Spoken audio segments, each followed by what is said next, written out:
So equation of continuity के बारे में देख लेते हैं। Equation of continuity, equation of continuity क्या कहती है कि अगर हमारे पास एक पाइप है फॉर एग्जांपल ऐसा, जिसका क्रॉस सेक्शन एरिया कुछ है और ये पाइप ऐसे ऊपर चला गया और इस वाले क्रॉस सेक्शन में इसकी एरिया डिक्रीज हो गई है। सपोज इस वाले क्रॉस सेक्शन का एरिया है A1 एंड इस वाले क्रॉस सेक्शन का एरिया है A2। अब पानी ऐसे जाएगा, कौन से पॉइंट पर पानी का प्रेशर ज़्यादा रहेगा? ऑब्वियसली जिसका एरिया कम है, यानी A2 वाले पॉइंट पर velocity of flowing water is higher. Okay, इस पर्टिकुलर पॉइंट पर अगर देखें तो इधर इस पॉइंट पर प्रेशर इज P1, इधर देखें तो pressure is P2। Open faces में लगेगा प्रेशर, ठीक है। इस पॉइंट पर वेलोसिटी के बारे में देखें तो वेलोसिटी V1। मान लेते हैं कि यहाँ से कुछ वॉल्यूम है, आगे जा रहा है पानी का वॉल्यूम। जितना वॉल्यूम यहाँ से आगे जाएगा क्या उतना ही वॉल्यूम निकलेगा? नहीं, ये गलत हो जाएगा। क्या एग्जैक्टली होता क्या है कि जितना वॉल्यूम 1 सेकेंड में ये आगे निकला उतना वॉल्यूम वही सेम 1 सेकेंड में आगे निकलेगा। दैट मीन्स रेट के बारे में बातें हो रही हैं, रेट ऑफ फ्लो के बारे में बात हो रही हैं, वॉल्यूम पर सेकेंड के बारे में बातें हो रही हैं। वॉल्यूम पर सेकेंड, वेलोसिटी नहीं, वॉल्यूम। वॉल्यूम पर सेकेंड जितना आगे जाएगा उतना ही वॉल्यूम पर सेकेंड यहाँ से बाहर निकलेगा। यानी कि मान लेते हैं कि ये आगे शिफ्ट किया बहुत स्मॉल टाइम dt में, बहुत स्मॉल टाइम dt में ये आगे गया, तो यहाँ से भी जो भी आगे बाहर पानी निकलेगा उसे भी हमने मान लिया बहुत स्मॉल टाइम dt। तो अगर इस वाले पर्टिकुलर पॉइंट पर देखें तो हमें ये बात पता है कि volume per second at this point is equal to volume per second of this point, या फिर मास से भी रिलेट किया जा सकता है। इस पॉइंट पर जितना मास पर सेकेंड आगे गया उतना ही मास पर सेकेंड इस पॉइंट से आगे निकलेगा। यानी कि from conservation of mass, conservation of mass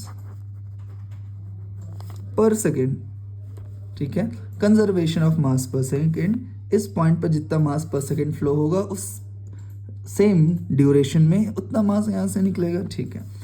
अगर मास के बारे में बातें करें, यानी कि mass per second at this point P, मान लेते हैं this point is M, this point is N, at point M is equals to mass per second at N, ठीक है। तो mass per second at M वाले point पर क्या होगा? मास को अगर रिप्लेस किया जाए तो density equals mass by volume, mass equals density into volume, यानी mass is density into volume जितना आगे निकलेगा, ठीक। क्या नीचे पर सेकेंड है? हाँ, this per second at point M equals density into volume per second at N।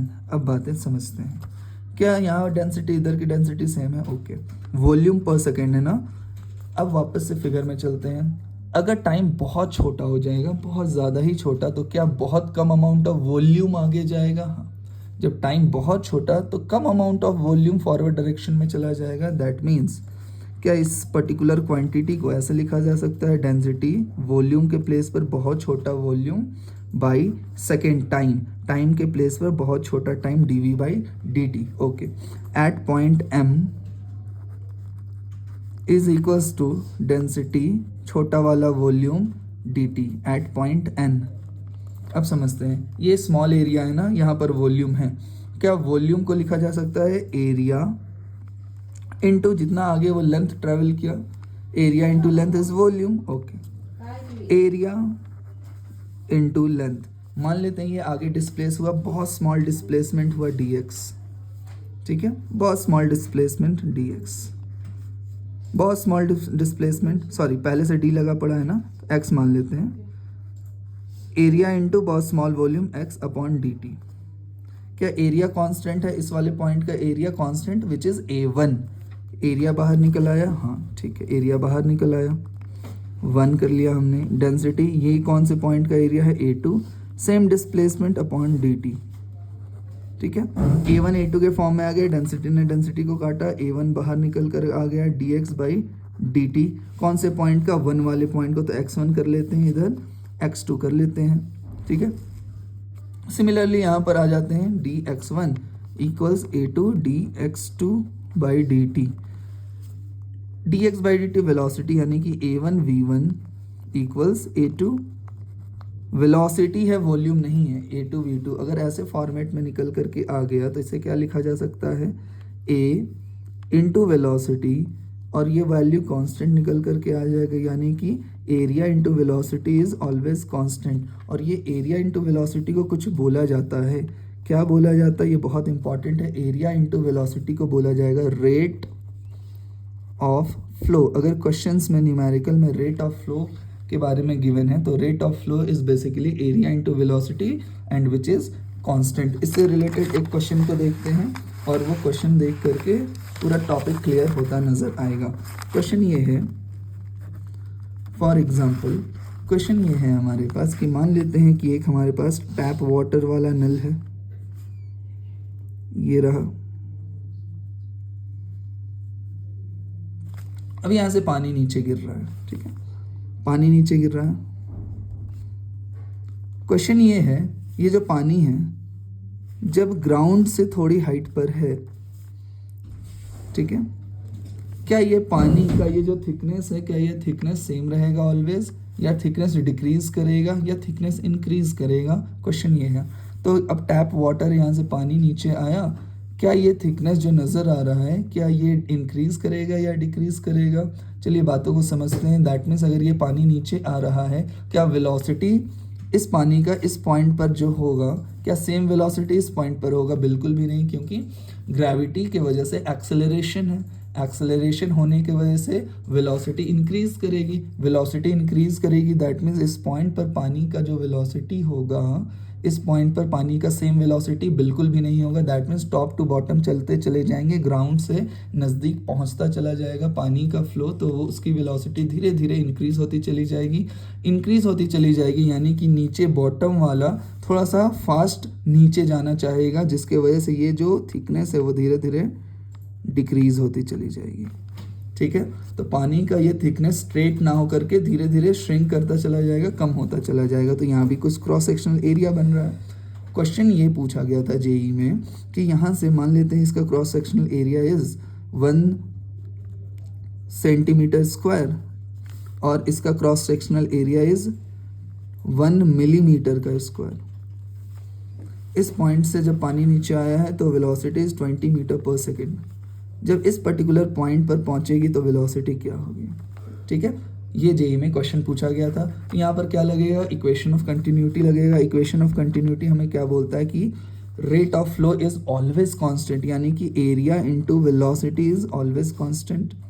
अगर ऐसा सिनेरियो है तो a1 v1 equals a2 v2, a1 v1 equals a2 v2। Okay, अब a1 v1 के जगह पर ऊपर वाला A1 एरिया 1 सेंटीमीटर स्क्वायर है, हाँ 1 सेंटीमीटर को हमने कन्वर्ट कर लिया मीटर में, 1/100 इंटू 1/100 स्क्वायर है तो 2 बार। वेलोसिटी वाज 20 मीटर पर सेकेंड। SI में सारी चीज़ों को लेना होगा। A2 की वैल्यू 1 मिलीमीटर है, 1 इंटू 1/10 हमने करा, सेंटीमीटर में कन्वर्ट हो गया। सेंटीमीटर को अब मीटर में तो 1/100, क्या इस पर्टिकुलर क्वांटिटी को 2 बार मल्टीप्लाई करना पड़ेगा, 1/123, ठीक है। ये वैल्यू इंटू V2 आपको चाहिए। 2 0 2 0 4 0, 3 और 1 4 0, ए उधर चला गया, यानी कि वेलोसिटी इंक्रीज करके 2 1 2 3 इतना मीटर पर सेकेंड आ जाएगा, बहुत ज़्यादा हो जाएगा, ठीक है। तो this is the question for equation of continuity. Okay, next topic हमारा होगा Bernoulli's equation, equation of continuity को देखते हुए चलिए उसे भी देख लेते हैं। फॉर एग्जाम्पल पहले बर्नौलिस इक्वेशन को देखा जाए।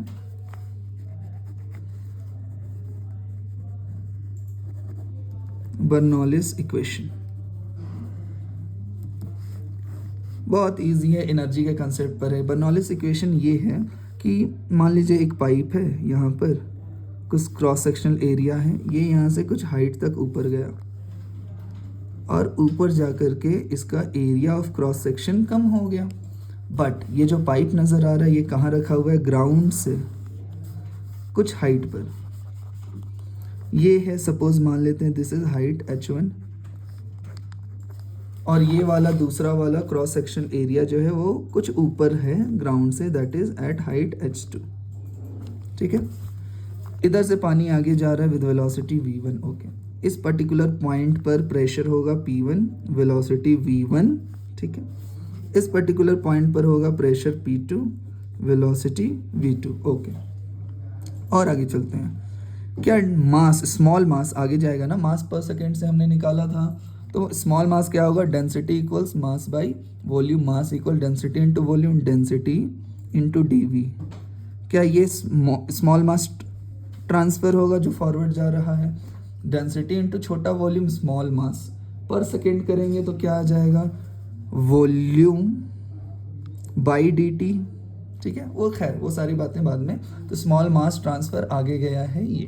ओके, अब समझते हैं, पानी इधर से इधर जाएगा यानी कि इस पॉइंट का प्रेशर ज़्यादा होगा, इस पॉइंट से ये प्रेशर ज़्यादा होगा, तभी जा कर के ये प्रेशर कम हो गया, जिसके वजह से कुछ भी फ्लो करता है, चाहे वो करंट का फ्लो हो, एयर का फ्लो हो, वाटर का फ्लो हो, anything flows from high potential to low potential. ठीक है, high pressure to low pressure. तो हाई प्रेशर कौन सा है, ये वाला पॉइंट है, लो प्रेशर कौन सा है, ये वाला पॉइंट है। तो हाई प्रेशर से लो प्रेशर की तरफ जाएगा, यानी कि पानी का मूवमेंट ऐसा। ओके, यहाँ पर कुछ प्रेशर है, बिल्कुल, यहाँ पर कुछ प्रेशर है, बिल्कुल प्रेशर होगा। क्या प्रेशर के डिफरेंस के वजह से पानी आगे जा रहा है, हाँ, यानी कि जो कुछ भी है प्रेशर एनर्जी लग रहा है, यानी कि प्रेशर एनर्जी का डिफरेंस के वजह से पानी इस डायरेक्शन में मूव कर रहा है। ओके, तो प्रेशर एनर्जी के डिफरेंस से क्या क्या बातें आ रही हैं और समझते हैं। प्रेशर एनर्जी की वजह से लिक्विड इस पॉइंट से इस पॉइंट तक पहुंचा, हाँ, यानी कि अलग वेलोसिटी है, इस पॉइंट पर ज़्यादा वेलोसिटी है। क्या वेलोसिटी में भी चेंज देखने को मिल रहा है, यानी कि काइनेटिक एनर्जी में भी चेंज देखने को हमें मिलेगा। इस पॉइंट पर काइनेटिक एनर्जी अलग, इस पॉइंट पर काइनेटिक एनर्जी अलग। प्रेशर एनर्जी के डिफरेंस से चेंज इन काइनेटिक एनर्जी देखने को मिला, हाँ। और क्या देखने को मिल रहा है, क्या हाइट में चेंज आ रहा है, लो पोटेंशियल डिफरेंस से हाई पोटेंशियल डिफरेंस तक जा रहा है, हाँ। कौन सा potential, gravitational potential. Gravitational potential energy इस पॉइंट से इस पॉइंट तक जा रहा है, यानी कि प्रेशर एनर्जी के डिफरेंस से चेंज इन काइनेटिक एनर्जी हो रहा है, हाँ। और क्या हो रहा है, पोटेंशियल एनर्जी में चेंज हो रहा है, ग्रेविटेशनल पोटेंशियल एनर्जी में। यानी कि यहाँ पर अगर बातें देखी जाएं, क्या होगा, चेंज इन प्रेशर एनर्जी के कारण चेंज इन काइनेटिक एनर्जी हो रहा है, और क्या हो रहा है, चेंज इन पोटेंशियल एनर्जी हो रहा है। बस अब इक्वेशन लिखते हैं प्रेशर एनर्जी का। प्रेशर एनर्जी का इक्वेशन क्या हो जाएगा, प्रेशर, ठीक है, समझते हैं चीज़ों को। पहले राइट हैंड साइड डील करते हैं, फिर लेफ्ट हैंड साइड को देखेंगे। Change in kinetic energy half m v2 का स्क्वायर, बड़ा माइनस छोटा, अगेन हाफ m v1 का स्क्वायर, ठीक है। पोटेंशियल एनर्जी में चेंज mgh, कौन सा, बड़ा पोटेंशियल एनर्जी जिसका हाइट ज़्यादा है, माइनस छोटा पोटेंशियल एनर्जी जिसका हाइट कम है।